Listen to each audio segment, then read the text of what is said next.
Bon, je vois que bon, peu importe. M'écoute pas encore? Oui, bientôt? Non. Non. Oui, merci.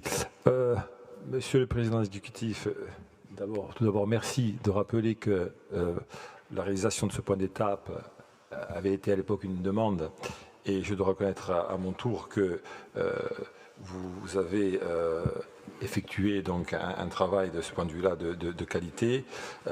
Nous, on estimait qu'à l'époque, il était nécessaire, vu les enjeux, vu les investissements, il était nécessaire de disposer d'abord d'indicateurs quantitatifs, qualitatifs, et surtout de pouvoir à un moment donné, de manière régulière, annuelle, en l'occurrence, faire un point d'étape. Je pense que ça a été une bonne chose pour tout le monde, parce que finalement c'était l'occasion de resserrer un petit peu, de régler des problèmes fil de l'eau, de resserrer un petit peu les boulons, comme on dit.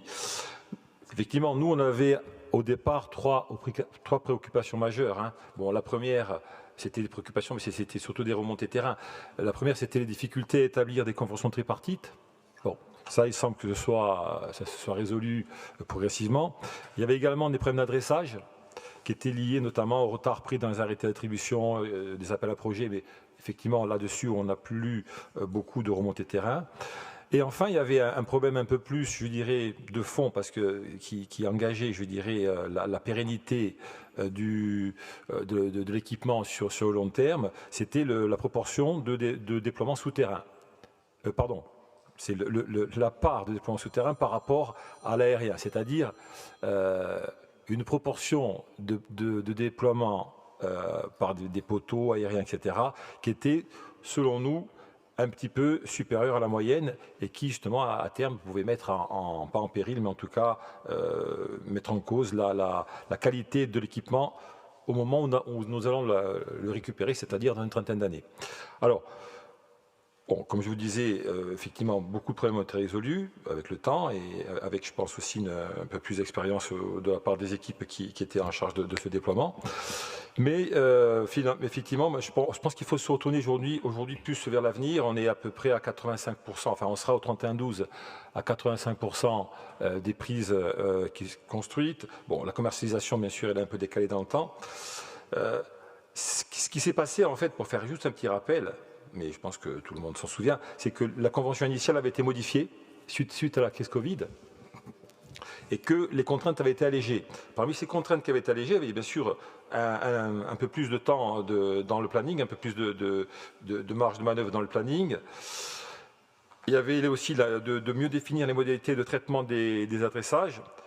Et enfin, permettre effectivement de déployer un peu plus de manière aérienne, on va dire, pour éviter une fracture numérique, enfin en tout cas résoudre le problème de la fracture numérique le plus rapidement, mais qu'en contrepartie de ça, il y avait la nécessité de continuer à consolider les infrastructures après raccordement, on va dire. Donc, je pense que c'est nécessaire d'insister là-dessus. J'ai vu que vous avez prévu un budget de 30 millions d'euros pour justement consolider et mettre ce réseau en résilience.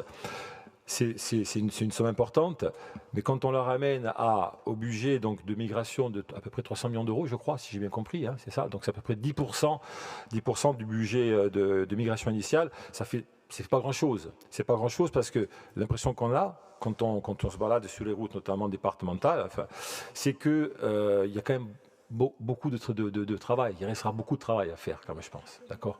Donc, moi, je pense que l'intention que vous avez, à travers ce budget de 30 millions d'euros, c'est de continuer à consolider le réseau. Est-ce que dans cette consolidation, le concessionnaire, on va lui demander d'y contribuer? Ça, c'est une première question. Ça me semble naturel puisque bon, il va exploiter, il va commercialiser, mais je pense qu'il a quand même dans ses obligations un niveau de maintenance minimum et un niveau je dirais, d'entretien. qui pourrait aussi être de dire à un moment donné, je continue à faire des conventions tripartites et on continue à enterrer, par exemple. Voilà. Donc moi, c'est là-dessus que je attire votre attention, sachant que dans 30 ans, on va récupérer un équipement qui sera très structurant, au même titre qu'une route ou que des réseaux d'eau ou d'électricité. Je pense que pour l'attractivité de nos territoires, ça me semble stratégique d'aller au bout du travail. Voilà, je vous remercie.